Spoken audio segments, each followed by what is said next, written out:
Refli Harun, Abraham Samad, Said Didu, dan makhluk-makhluk sejenisnya baru saja mendatangi gedung Merah Putih alias gedung KPK. Untuk apa bilang? Untuk melaporkan kasus korupsi yang dilakukan oleh Jokowi sekeluarga. Oleh Jokowi, anaknya Jokowi, menantunya Jokowi, opungnya Jokowi, Namboru opungnya Jokowi, opung dolinya Jokowi. Semua laporkan semua. Ya, jadi memang itulah dia. Kalau orang ini jujur aja aku bilang ya, aneh-aneh ya tingkahnya, tapi memang itu dia seru juga. Kalau nggak ada orang ini nggak rame. Nggak ada yang mau kita tonton kegilaan-kegilaan di bangsa ini. Dan tahu kalian siapa-siapa yang datang, ya kan? Coba perhatikan. Ini udah di luar kepala kalian ini, udah wajib hadir ini. Refli Harun, Abraham Samad, Said Didu, Roy Suryo.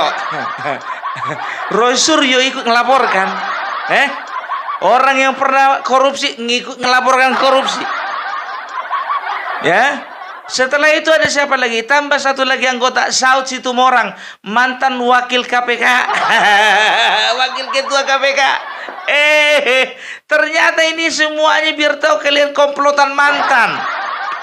Ada mantan Menpora, ada mantan komisaris utama. Siapa lagi? Ada mantan wakil ketua KPK, ada mantan ketua KPK. Komplotan. Ngapain kalian di situ? Kurang kerjaan. Tapi ya itulah. Itu adalah hak dari mereka untuk melaporkan siapa saja termasuk Bapak Jokowi. Ya kan? Walaupun kita udah tahu hasilnya nggak akan mungkin bisa memuaskan bagi mereka. Kenapa nggak bisa memuaskan? Coba bayangkan kalian. Yang mereka laporkan, ya kan? Kasus Jokowi, Bapak Jokowi lah dulu. Bu. Korupsi jenis apa yang dilakukan Bapak Jokowi coba? Korupsi jenis apa?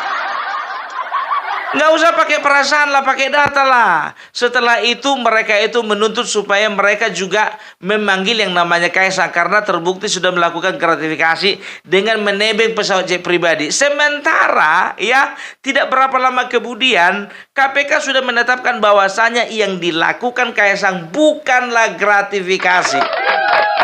Malu sendiri kau kan? Malu kau kan? Karena walaupun Kaisang itu anak presiden, tapi tidak ada kaitan langsung terkait dengan adanya gratifikasi. Nah, sekarang masalah Blok Medan. Sampai sekarang pun juga kejelasan tentang masalah Blok Medan ini juga belum tahu. Kan begitu, ya kan? Belum ada kepastian, kan begitu. Makanya aku bilang, ya, tunggu terang benderang dulu, tunggu jelas dulu, baru kalian pergi ke sana ke gedung KPK. Bikin malu aja kalian. Makanya aku bilang, Pak Saud Situmorang ngapain ikut-ikutan? Kenapa? Karena nggak terpilih jadi ketua KPK. Jadi kemarin itu kalau nggak salah, ini periode tahun 2015-2019 ini, Pak Saud Situmorang. Waktu ketua KPK-nya Agus Raharjo kalau nggak salah ya. Tapi ternyata ada bursa pemilihan. Tapi yang terpilih Firly Bahuri. Kenapa sakit hati kau? Jadi gini, ku terangkan dulu sama kalian. Jadi Saud Situmorang itu, dia itu berkarir hanya dari 2015 sampai 2019. 2019 tidak diperpanjang. Apakah itu dasar sakit hatinya kepada Jokowi? Bisa jadi. Apakah dia saat itu berharap menjadi ketua KPK karena memang dia juga pada awalnya adalah wakil ketua KPK? Bisa jadi. Dia merasa dia wakil ketua KPK. Kalau misalnya ketua KPK ganti, harusnya dia juga masuk bursa dong. Harusnya dia dipilih juga dong untuk menjadi ketua KPK. Rupanya enggak juga. Ya naik Firly Bahuri, ya kan? Begitu juga Abraham Samad. Abraham Samad itu kalau tidak salah periode 2011-2015.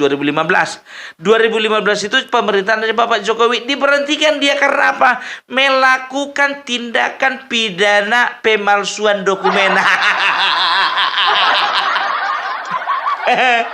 Pokoknya orang berkasus orang ini semua nih. Kasus banyak kali kasus. Makanya aku bilang, Kalian bersihkan dulu diri kalian, baru kalian katakan orang lain kotor. Ini hidup kalian pun juga nggak beres.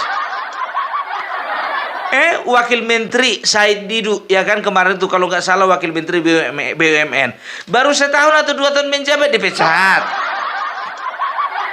Begitu juga Refli Harun, biar tahu kalian, 2 kali dia itu menjabat sebagai komisaris utama, ya, Jasa Marga dan Pelindo, ya. Tahu enggak kalian kenapa kawan ini dipecat? Karena memang kawan ini terlalu nyinyir, terlalu dengan bangga jadi apa katakan, ya. Oh, saya bukan sekarang aja mengkritik Jokowi, waktu saya di pemerintahan pun juga saya mengkritik Jokowi. Kan bodoh itu kan?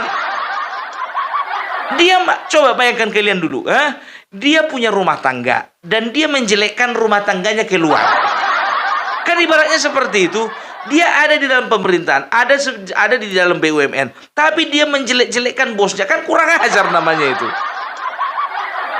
Yang menggaji dia, yang memperjuangkan karirnya dia, dikritik, belum tentu juga kritiknya itu benar. Sekali dikasih ampun dulu dia kan, dipecat dulu dari komisaris yang pertama, ya. Setelah itu dikasih ampun, dia masuk dulu dia ke BUMN yang kedua, terus juga nyinyir juga, dipecat lagi. Gitu, ya. Jadi sih, aduh, nggak ngerti kita apa urusan orang ini, ya. Jadi orang ini jujur saja aku bilang sama kalian, sampai sekarang masih belum menerima. Mereka itu bukan tidak menerima Bapak Prabowo jadi presiden mereka. Mereka belum siap mental menerima Gibran Raka Buming Raka menjadi wakil presiden mereka. Karena mereka semua merasa lebih layak jadi wakil presiden ketimbang si Gibran. Bro, aku bilang sama kalian, ya, kalau orang cantik nggak perlu merasa udah cantik. Kalau orang kaya nggak perlu merasa udah kaya. Kan begitu.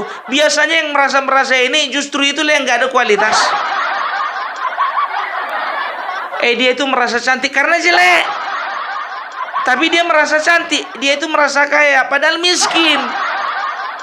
Begitu juga kalian merasa pantas padahal enggak.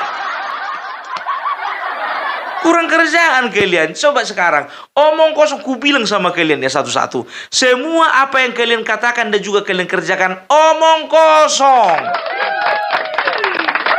Omong kosong ku bilang, apalagi si Roy Suryo itu. Capek-capek kau ke DPD kan apa? Omong kosong yang kau sampaikan semuanya. Itu makanya aku bilang, ya selalu orang ini berusaha mengorek-ngorek Jokowi, ngorek-ngorek Jokowi. Ku bilang sama kau ya, ini secara politik. Bapak Prabowo pun juga dalam berbagai kesempatan, dia selalu mengisyaratkan dan juga menyatakan, apa dia bilang? Jangan pernah ganggu-ganggu wakil saya. Ya.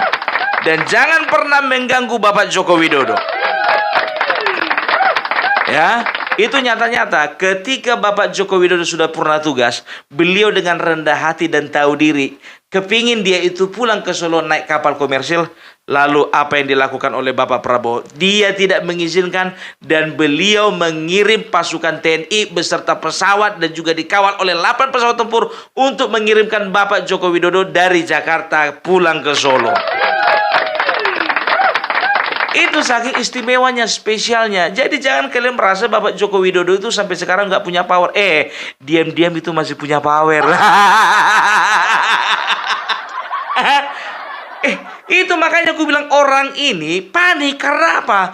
Coba perhatikan kalian ya, banyak calon kepala daerah ya yang mau mencalonkan diri di daerah masing-masing. Bupati ada, gubernur ada, dari Sumatera, dari Kalimantan, dari Maluku, dari Jawa, semuanya datang ke Solo. Mereka itu meminta nasihat kepada Joko Widodo. Dan tahu enggak kalian, rata-rata pakai baju putih hitam. Itu artinya apa? Mereka ingin menunjukkan kepada rakyat, kepada masyarakat, bahwasanya visi, misi dan juga karakter kepemimpinan mereka seragam dengan apa yang dilakukan Bapak Joko Widodo. Itu dia. Itu artinya apa sosok Bapak Joko Widodo itu? Walaupun beliau tidak ada dalam pemerintahan, tapi karismanya itu nggak bisa main-main. Bukan cuma minta nasihat, bikin VT, bikin video. Coba ketemu sama bupati dari Tapanuli Utara, ya kan? Saya titip Tapanuli Utara, ya supaya kedepannya Tapanuli Utara diperhatikan lagi untuk pertanian dan juga infrastrukturnya. Datang juga dari Binjai, saya titip Binjai. Datang lagi dari apa namanya, dari Bandung, saya titip Bandung. Datang lagi dari daerah lain, saya titip, saya titip, saya titip, saya titip, saya titip, saya titip, saya titip.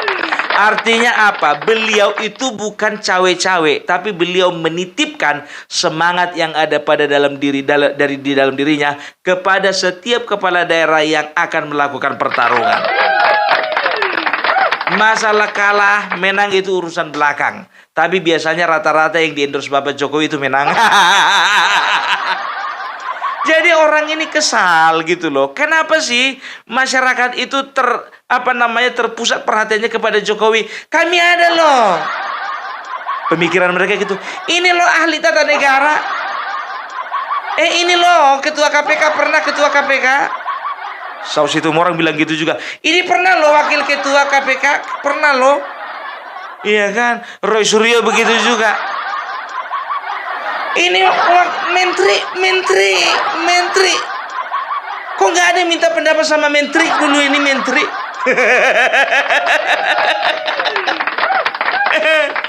Kualitas kalian begini. Coba sekarang ku bilang sama kalian, memang betul tidak semuanya orang ya punya garis tangan sebagai pimpinan pimpinan daerah atau menjadi kepala daerah. Tapi coba tes dulu nanti, ku challenge dulu kalian satu-satu yang datang ke kantor KPK itu, ku tes dulu kalian 2029 yang mencalonkan diri dulu jadi kepala daerah. Kalau nggak jadi kepala daerah jadi anggota dewan. Gitu, ribut kali orang ini gitu loh. Bapak Joko Widodo itu sudah tenang. Di Solo beliau itu lagi duduk-duduk, lagi makan soto. Ya, kalaupun ada calon gubernur menghampiri dia, bukan salah beliau. Kalau ada calon gubernur dari Kalimantan sana datang mengunjungi beliau minum-minum kopi, bukan salah beliau. Kalau sampai sekarang juga Bapak Prabowo masih mempercayai Bapak Joko Widodo untuk dimintai nasihatnya, juga bukan salah beliau. Ya, itu dia, salahkan mereka lah. Kan begitu. Kalian itu ada-ada aja ya kan. Makanya aku bilang ya, kalau kalian ingin membuat sesuatu yang bermanfaat, sesuatu yang berdampak, masuk ke dalam sistem kalian. Ini kalian di luar. Apa yang bisa kalian katakan, yang bisa kalian buat? Masyarakat biasanya kalian samanya kok sama aku. Sama-sama masyarakat biasa, sama-sama punya channel. Sama-sama cari makan dari YouTube juga kan? Nggak usah banyak cerita kau. Kecuali kau masuk di dalam sistem, masuk di dalam pemerintahan, ya entah itu di kepolisian, entah itu di militer, ya entah itu di dalam legislatif, baru begini. Ini nggak ada apa-apanya kalian bilang menamakan diri kalian tokoh nasional. Kalian nasional yang mana? Merek rice cooker. Kalau ngomongin masalah tokoh nasional, ya bukan cuma kalian aja bisa pakai tokoh nasional. Rice cooker juga pakai nama nasional. Kulkas juga pakai nama nasional. Blender pun juga banyak itu yang mereknya nasional. Ya itu dulu waktu belum ada Panasonic. Sekarang udah ganti jadi merek Panasonic. Udah nggak ada lagi merek nasional. Makanya jadi mereka yang pakai toko nasional. Itu makanya ada pula beberapa media sosial mengatakan bahwasanya mereka adalah tokoh-tokoh anti korupsi. Tokoh anti korupsi. Udah ku bilang satu-satu semua, udah ku terangkan tadi masalahnya satu-satu kan. Pecatan semua, pecatan. Ya kan? Oke, terlalu kasar opung bilang pecatan, mantan. Itu dia. Ya, sekarang ini ya kan, kalian pergi ke KPK rame-rame, jujur aja, mobil siapa kalian pakai? Mobil apa? Pakai Pertalite atau Pertamax? Kalau masih pakai Pertalite kalian yang subsidi, jangan kalian ke sana. Berani kali kalian pergi ke kantor KPK melaporkan Bapak Jokowi, tapi pakai Pertalite subsidi. Tapi kalau misalnya kalian pakai Pertamax, oke lah.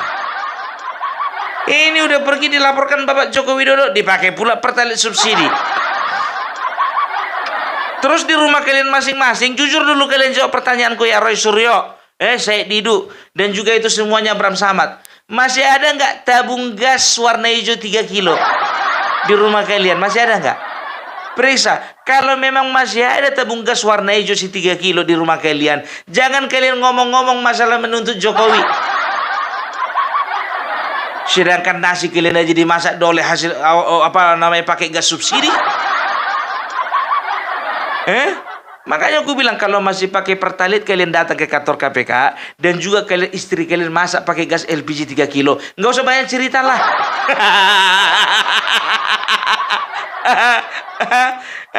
Udah jelas kan kalau gas 3 kilo itu kan subsidi untuk masyarakat miskin. Itu makanya aku bilang nggak usah banyak cerita lah. Panas orang ini tahu ndak kenapa? Ya kan, ditengok pemerintahan Bapak Prabowo, ya kan, menteri, wakil menteri dan kepala badan semuanya hampir 111. Satu pun nggak ada nama mereka. Tadinya mungkin si Saud Situmorang itu berharap-harap cemas dia. Mana tahu ada nama aku kan begitu kan? Begitu dilihat ada nggak nama aku di telepon kawannya di sana? Ada nama aku di sana? Gak ada namaku, gak ada namamu kawan.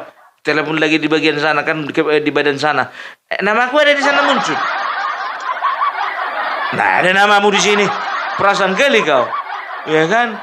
Dari sana lagi ditanya, ada namaku di sana? Mana ada namamu di sini? Sejak itulah dia memutuskan untuk bergabung dengan Roy Suryo.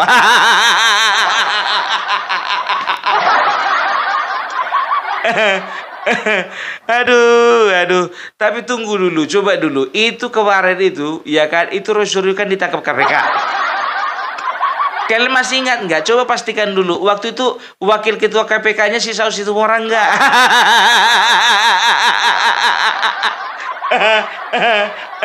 Ya, pastikan dulu. Ya, karena 2011 sampai 2015. Oh enggak ya. Saud Situmorang itu 2015 sampai 2019. Sorry. Ya, manusia kan ada salah. Itu dia. Jadi orang ini bisa dikatakan orang-orang yang kecewa kepada pemerintah sekarang karena apa? Karena mereka berharap mereka itu mendapatkan jatah gitu loh, ya kan? Jadi mereka biasa itu, ya kan? Orang kalau bikin ulah keluar sana keluar sini artinya apa? Mereka butuh perhatian. Mereka ingin diperhatikan. Mana tahu ya kepala negara kita mengalihkan perhatian kepada mereka. Oke, Refli Harun oke, ya kan? Saud Situmorang oke. Nah, Roy Suryo, apa yang mau kalian harapkan dari Roy Suryo? Aduh. Tapi itulah dia ya. Nah, biasalah itu, ya kan? Kan begini. Kalian tahu enggak kalau misalnya ada orang mengatakan begini, orang kalau makan itu biasanya mulutnya diam, tapi orang kalau kelaparan itu biasanya mulutnya nganga. Ribut itu lapar. Tapi kalau kenyang dapatan makan, diam itu, tenang makan, ya kan? Dikerjakan apa yang dikerjakan, waktunya makan lagi kan begitu. Tapi kalau yang gak kedapatan makan, lapar. Udah 3 tahun ini orang ini tidak lapar gak ada yang ngasih makan. Bikin forum ini teriak-teriak, bikin forum di sana lagi teriak-teriak. Udah berapa forum dibikin siapa namanya itu si Refli Harun itu. Refli Harun, ku bilang sama kau ya, kau itu sekarang dalam pantauan.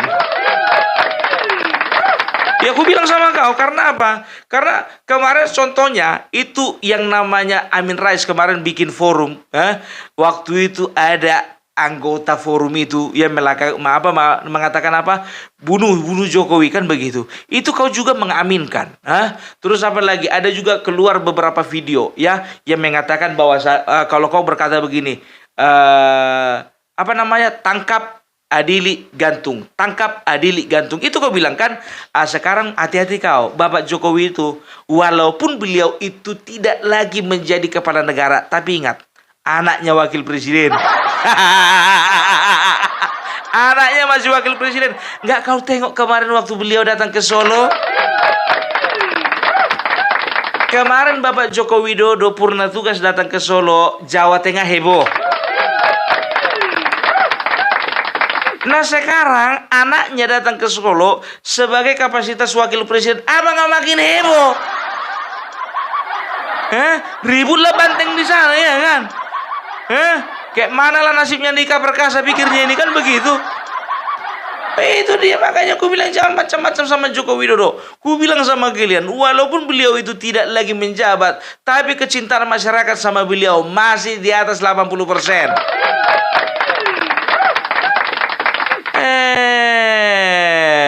Coba kalian ngumpul-ngumpul kalian di situ, ribut-ribut kalian di situ, nggak ada masyarakat yang mau menghampiri.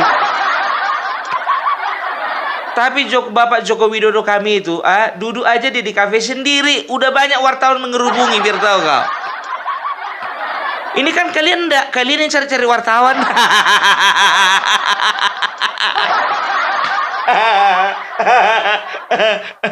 Aduh. Udahlah, jujur aja aku bilang kalian, kerjakanlah apa yang bisa kalian kerjakan yang bisa menghasilkan uang lah. Produktif dikit gitu loh. Ya. Jangan kalian itu ibaratkan mencari jarum di dalam tempurung. Mencari jarum di dalam tempurung. Mencari jarum di dalam jerami, melakukan perbuatan yang sia-sia. Ibaratnya itu kalian itu sedang menjaring angin. Ya, itu jadi nggak usahlah kalian kerjakan sesuatu yang menurut sebagian orang itu ya, sebagian orang pada umumnya itu ya nggak akan mungkin bisa lah, kan begitu. Ini tambah pula personil, aduh. Marsa naik. Jadi oke lah dulu ya, aku bilang sama kalian ya, jangan kita pernah terpengaruh dengan model-model orang seperti ini. Mau ngelapor sama KPK pun mereka jangan kita terpengaruh. Mau melapor pun juga mereka sama WHO, nggak usah pedulikan. Mau rame-rame pun mereka gabung ke dalam pasukan perdamaian, gak usah hiraukan, biarkan aja itu. Ya, pokoknya selama Bapak Prabowo memerintah, ya kita pastikan bahwasannya keamanan akan tetap kondusif. Ya, gangguan-gangguan seperti orang ini udah gue bilang, orang ini kayak Panu. Tahu kalian Panu? Panu itu gini loh, ya tidak terlalu mengganggu tapi merusak penampilan. Ya, itu dia, tidak terlalu mengganggu kepada orang lain tapi merusak penampilan. Dan juga kebanyakan orang akan menjauh karena apa? Menular.